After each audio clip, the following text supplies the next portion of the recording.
시간에 강상일 목사님께서 기도하시겠습니다.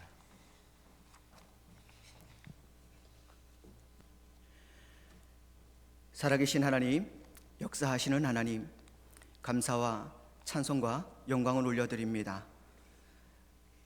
올 한 해 새롭게 시작하는 저희 오산교회를 어여삐 여겨주시고 또 사랑하여 주셔서 지난 한 달 은혜로 지나게 하셨습니다.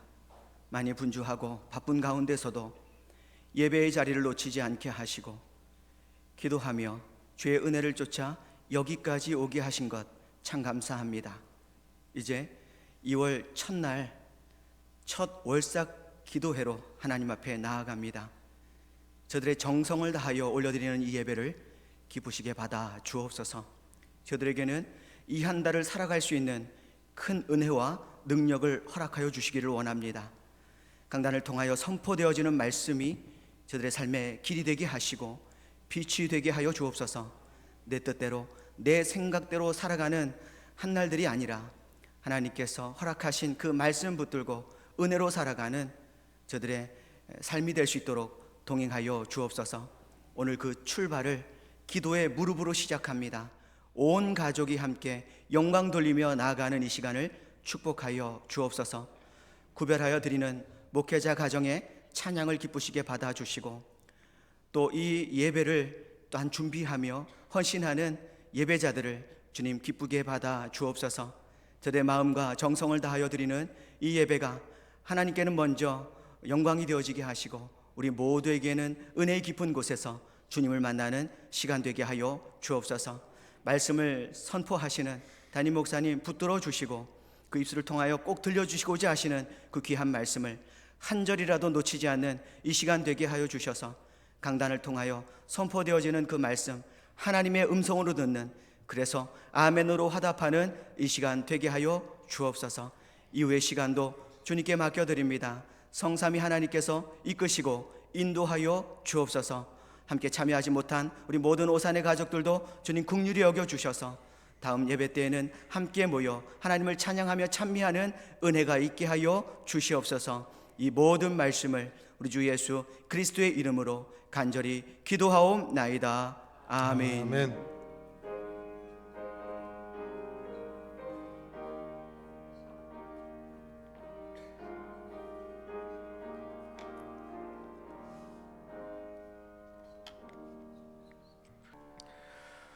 이제 우리 드린 예물과 우리 기도 제목을 위해서 기도하시겠습니다. 아버지 하나님, 이 시간에 저희들이 예물을 준비하여 올려드립니다. 이 예물을 흠양하여 주시고 또한 아울러서 저희들이 기도 제목을 주님께 봉헌합니다. 아버지 하나님, 이 예물과 기도 제목을 들으시고 흠양하여 주시고 하나님의 영광을 드러내게 하여 주시옵소서. 아버지 하나님께서 저희들 가운데 함께하여 주셔서 2월 한 달을 넉넉히 이겨나가는데 이 새벽제단을 통해서 힘과 능력과 하나님의 건세를 얻어가는 존귀한 시간 되게 하여 주시옵소서. 드린 예물 손길 드리습니다. 주님께서 한 분 한 분 복되게 하여 주시고 은혜 위에 은혜를 더하여 주시옵소서. 유미야 집사님 가정, 오복남 옥군자 권사님 가정, 하기의 권사님 가정, 김진국 목사님 가정, 이미경 집사님 가정, 이기석 김영란 집사님 가정, 김연한 정현주 장로님 가정, 또한 방현옥 권사님 가정, 이무경 집사님 가족, 김현옥 권사님 가정, 차숙기 집사님 가정 아버지 앞에 올려드립니다. 무명으로 올려드립니다. 또 김명국 목사 가정에 주님 앞에 예물을 올려드려오니 주님께서 기쁘게 받아주시고 흠양하여 주시옵소서. 예수님의 이름으로 기도하옵나이다. 아멘. 오늘 보실 말씀은 사사기 6장 말씀 보시겠습니다. 사사기 6장 11절에서 16절 말씀을 보시겠습니다. 사사기 6장 11절에서 16절 말씀 같이 교독합니다. 구약성경 369면에 있습니다. 11절 제가 먼저 봅니다. 여호와의 사자가 아비에셀 사람 요아스에게 속한 오브라에 이르러 상수리 나무 아래 앉으니라. 마침 요아스의 아들 기드온이 미디안 사람에게 알리지 아니하려 하여 밀을 포도주 틀에 타작하더니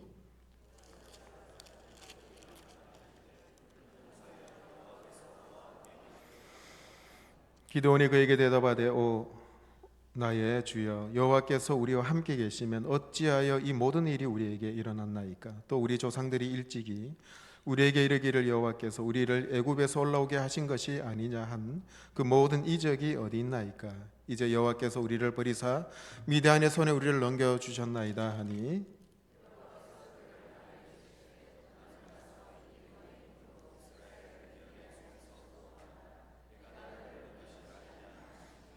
그러나 기드온이 그에게 대답하되 오 주여 내가 무엇으로 이스라엘을 구원하리이까? 보소서 나의 집은 므낫세 중에 극히 약하고 나는 내 아버지 집에서 가장 작은 자니이다 하니 여호와께서 그에게 이르시되 내가 반드시 너와 함께하리니 네가 미디안 사람 치기를 한 사람을 치듯 하리라 하시니라. 아멘. 이 시간에는 목회자 가정에서 하나님 앞에 특별을 찬양하시겠습니다.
아침에 부르려니까 힘드네요.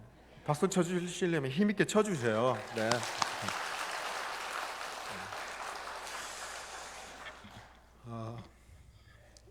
기도원의 뜻은요, 나무를 자르는 사람이라는 뜻입니다. 기드온은 이스라엘 사사의 5번째 사사이고 40년 동안 이스라엘을 통치했던 사사였습니다. 이 기드온은 므낫세 출신이었고요. 또 그의 아버지 집은 가장 작은 요아스 집안의 출신이었습니다. 그리고 이 기드온은 요아스 집안에서도 가장 작은 자였었죠. 이 기드온이 살았던 시대에는 사사 드보라가 40년을 다스렸던 평화의 시대가 이제 끝이 나고 미디안이라는 나라가 강력한 강대국으로 부상을 하게 되었습니다. 이 미디안 사람들이 메뚜기처럼 파종 때만 되면은 이스라엘 지역에 쳐들어와서 농작물을 완전히 쑥대밭으로 만들어버리고 말았죠. 그리고 몽땅 농작물들을 약탈해 가고 맙니다. 그때마다 이스라엘 백성들은 무서워서 산속에 가서 토굴을 만들어서 그곳에 피신을 했었죠. 7년 동안 이렇게 미디안 사람들에게 이스라엘 백성들이 괴롭힘을 당하니까 그들도 어쩔 수 없이 하나님께 구원을 요청합니다. 그럴 때 하나님께서는 이 기드온을 이스라엘의 사사로 불러주셨습니다. 하나님의 사자가 기드온에게 나타나셔서 이 기드온에게 하신 첫 말씀이 뭐냐? 큰 용사요, 이렇게 불러줍니다. 기드온은 이 말에 깜짝 놀랍니다.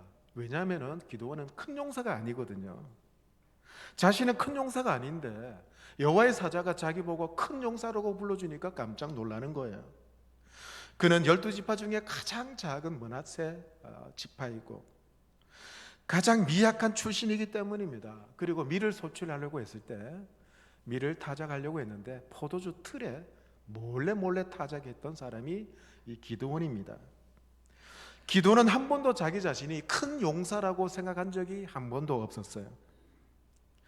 그런데 여호와께서 기드온에게 나타나셔서 하시는 첫 말씀이 큰 용사요, 이렇게 불러주십니다. 여러분, 하나님께서 사람을 부르실 때요, 그 사람의 과거나 현재의 모습을 보고 그 사람을 부르시지 아니하십니다. 미래를 보시고 가능성을 보고 불러주시는 거예요. 그리고 하나님께서는 어떤 일을 맡기신다면 그 일을 넉넉히 감당할 수 있도록 사람을 만들어 가십니다. 그러고 보면 하나님께서는 최고의 인간 조련사라고 말할 수 있겠습니다.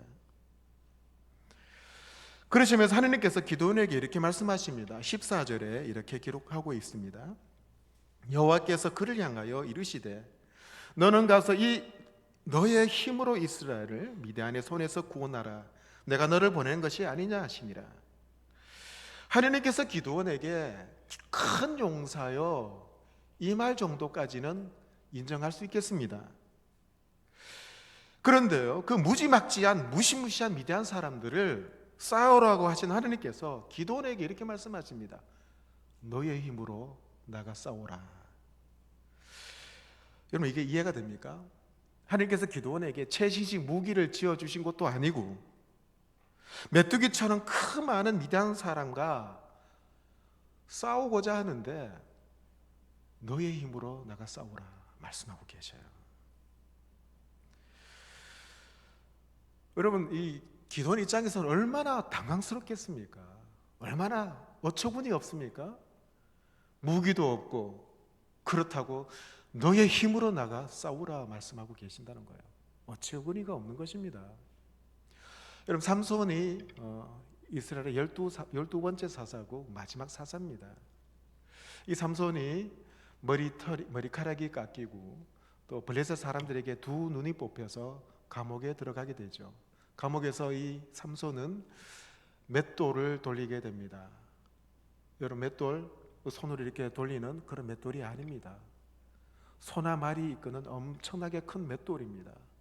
두 눈이 뽑혔으니까 더듬더듬 맷돌에 손잡이가 어디 있는지 찾으려고 했는데 손잡이가 없는 거예요. 엄청나게 큰 맷돌을 손잡이 없이 돌린다는 건 엄청나게 고통스러운 것입니다. 블레셋 사람이 책찍을 가하죠. 빨리 돌리라고. 그런데 손잡이를 찾아봐도 없습니다. 여러분, 어처구니가 없는 말이 무슨 말인지 아세요? 맷돌과 같은 도구들에 손잡이가 없는 것을 어처구니 없다라고 얘기합니다. 국어사전 찾아보십시오. 어처구니는 손잡이를 얘기하고 있습니다. 삼손은 참 어처구니 없는 일을 당했죠. 지금 기드온도 어처구니 없는 상황에 직면했습니다. 싸움을 잘하는 큰 용사도 아니고, 그렇다고 최신 무기를 하나님께서 주신 것도 아니고, 많은 군대가 있는 것도 아니고, 하나님께서 기드온에게 너의 힘으로 미디안 사람과 싸우라. 그러나 하나님께서는 이 소심하고 어처구니 없어 하는 기드온에게 반복해서 말씀하십니다. 내가 너를 보낸 것이 아니냐, 내가 너와 함께 할 것이다. 하나님께서 기드온에게 내가 너를 보내는데 누가 너를 막을 것이냐, 아무도 막을 수 없다는 겁니다. 내가 너와 함께 하는데 그 누가 너를 넘어뜨리겠느냐, 너를 대항할 사람이 아무도 없다 말씀해 주고 계십니다. 그러시면서 기드온에게 그가 당면한 문제를 풀 수 있는 힘은, 문제를 풀 수 있는 열쇠는 이미 네 손에 있지 않느냐 말씀하고 계셔요. 그렇게 탄식만 하지 말고 일어나서 네가 가지고 있는 것으로 문제를 풀어 나가라고 하십니다. 여러분, 그때 기드온에게 손에 있는 것이 무엇입니까? 7장에 보면 300명의 용사가 있습니다. 그리고 나팔과 빈항아리, 그리고 횃불이 기드온 손에 있습니다. 여러분, 13만 5천 명이라는 어마어마한 미디안 대적들이 있습니다. 그런데 그들 앞에 300명이 무슨 소용이 있겠어요? 칼과 창으로 무장한 저들 앞에 나팔과 빈 항아리, 횃불이 무슨 소용이 있겠습니까? 하지만 기드온은 하나님께서 함께 하신다는 말씀을 믿었고, 이 너의 힘으로 이 말씀 붙잡고 나아갑니다. 그가 가지고 있는 것과 함께 담대하게 대적을 향해 나갔습니다. 그랬더니 인류 역사의 유례를 찾아볼 수 없는 대승리를 거두게 되죠. 오산교회 성도 여러분, 우리가요 어떤 문제에 직면했을 때 세 가지를 꼭 기억하십시오. 하나님께서는 문제를 주는가 동시에 그 문제를 해결할 수 있는 열쇠도 같이 주신다는 겁니다. 두 번째로, 그 문제 해결의 열쇠는 내 가까이에 있습니다. 아니, 이미 내 손에 주어질 수도 있습니다. 셋째는, 문제 해결하는 그 열쇠는 작고 보잘것없습니다. 눈에 보이지 않을 수도 있어요. 그런데 가까이 있습니다. 이것은요 성경 곳곳에서 일관되게 알려줍니다. 아람 나라 군대 장관이 나만이잖아요. 나만에게 있어서 가장 큰 문제가 뭡니까? 나병이 아니겠어요? 근데 그 나병을 치료해 줄 수 있는 문제 해결의 열쇠는 용한 의원이 아니고 자기 집에 있는 히브리 작은 계집종이었습니다. 다윗이 거인 골리앗 앞에 마주섰을 때 문제 해결할 수 있는 열쇠는 사울 왕의 노투구 갑옷이 아니었습니다. 그의 손에 있는 물맷돌 막대기였습니다. 모세가 이스라엘 백성들을 애굽에서 구해내기 위해서 파라오 왕과 맞섰을 때 문제 해결할 수 있는 열쇠는 막강한 군사력에 있는 게 아니고 그의 손에 있는 작은 지팡이였었죠. 그 지팡이로 홍해를 가르고 반석에 샘물이 쏟아지게 했습니다. 엘리야가 남편을 여의고 빚더미에 앉은 햇박을 당하는 여인을 도울 수 있는 것은 큰 돈이 아니었습니다. 그 집에 있는 작은 기름병 한 병이었죠. 난자만 5천 명이 넘는 사람들이 식사를 할 수 있는 해결의 열쇠는 작은 아이가 가지고 온 도시락이었죠. 이렇게 하나님은 문제와 함께 열쇠도 우리 손에 쥐어주십니다. 그 열쇠는 아주 가까이 있어요. 이미 내 안에 있습니다. 내 손에 쥐어져 있습니다. 하지만 우리가 그 열쇠가 작고 보잘것없다 생각하기 때문에 보이지 않는 것이죠. 여러분들은 지금 어떤 문제 앞에 있습니까? 홍해가 여러분을 힘들게 하세요? 골리앗입니까? 아니면 질병입니까? 아니면 경제적인 문제입니까? 하나님은 문제도 주시지만 열쇠도 함께 주십니다. 문제 해결의 열쇠는 내 가까이에 있어요. 아니, 이미 내 손에 쥐어져 있습니다. 하나님은 피할 수 없는 시험을 허락하지 않는다 말씀하셨잖아요. 그 열쇠는 물고기 2마리, 보리떡 5개예요. 계집종입니다. 막대기와 돌멩입니다. 기름 한 병이고 300명, 나팔, 비낭알입니다. 작고 보잘것 없어 보이지만은 그것이 우리 문제를 해결할 수 있는 열쇠가 된다는 겁니다. 만약 어떤 대단한 것으로 문제를 해결할 경우에 내 손이 나를 구원했구나 교만할 수 있다는 것이죠. 이삭 페밍턴이란 사람이 있는데요, 이 사람이 이런 말을 합니다. 당신을 인도해 주는 것이 당신 가까이에 있습니다. 그것을 기다리십시오. 발견하십시오. 그것을 떠나지 마십시오. 빈센트 필이라는 사람이 있는데요, 이 사람이 이런 얘기합니다. 당신이 어떤 문제를 꽉 잡고 있습니까?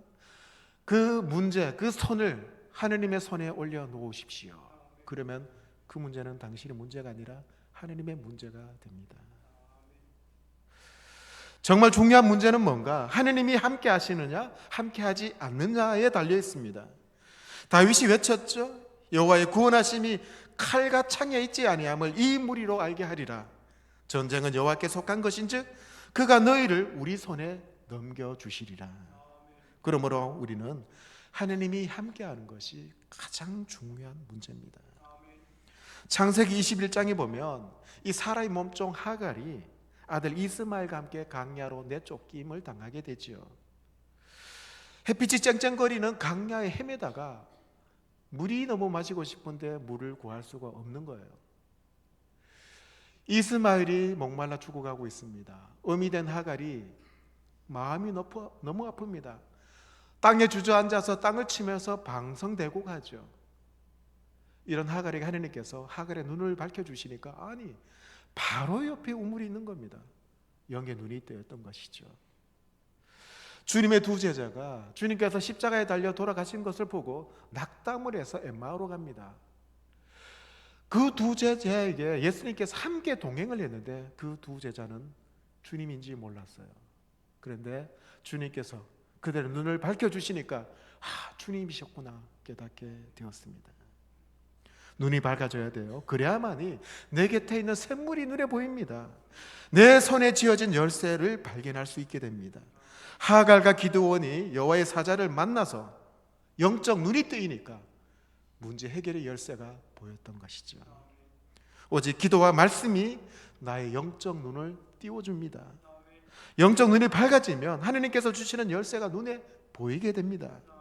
평소에 너무나 작아서 보잘것없이 보이던 그 열쇠가 그것이 문제 해결의 열쇠였구나. 2월 월삭 새벽기도 드리는 여러분, 말씀과 기도를 통해서 하나님께서 이미 열쇠를 주셨는데 그거 볼 수 있는 영적인 눈이 뜨이시기 바랍니다. 영의 눈이 뜨여지기를 기도하십시다. 기도와 말씀으로 넉넉히 이기는 믿음을 소유하는 2월 한 달이 되기를 주의 이름으로 축원합니다. 내게 능력 주신 자 안에서 내가 모든 것을 할 수 있느니라 주님 말씀하셨죠. 2월 한 달을 믿음으로 주님의 말씀으로 이겨나가는 여러분 되시기 바라겠고, 영적인 눈이 뜨여져서 열쇠를 발견하는 여러분 되시기를 주의 이름으로 축복합니다. 우리 이 시간에